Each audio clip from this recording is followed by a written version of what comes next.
We're out here doing some camping, so of course that's going to mean a campfire. And a campfire is always easier with some hatchets. So let's take a look at some of the hatchets we brought along this week. And so this week we brought out a couple of them to try out.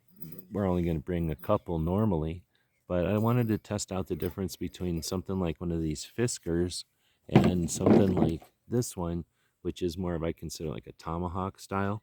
It's a more curved blade.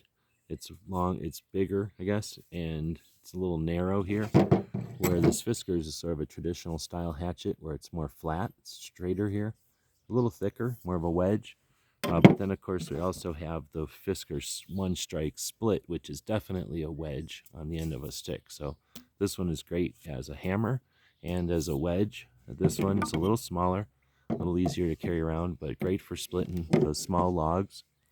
Also brought this one. It's really, I think, a throwing axe, but I really like the shape of it. And if it works, it's heavy. And if it works out here as both a hammer for our tent stakes and as a hatchet, then maybe it's going to earn a spot in our camping gear.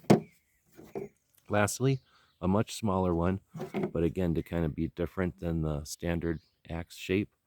This one has what I'd call a tomahawk style, a little narrower, and this one's much smaller. I like that it's got a rubber overmold fiberglass handle. This one also has fiberglass, and the black part is rubber overmold, so very grippy, and probably absorbs some of the shock when you're chopping with it. The Fiskars are like a high density, probably nylon impregnated fiberglass that wraps over, with the orange part being rubber overmold on both of those. And then, of course, your standard, probably oak on this one. So that's why we brought these along. Try them out, use them for splitting and for chopping limbs off of sticks that we're going to throw into the fire. Hope this helps.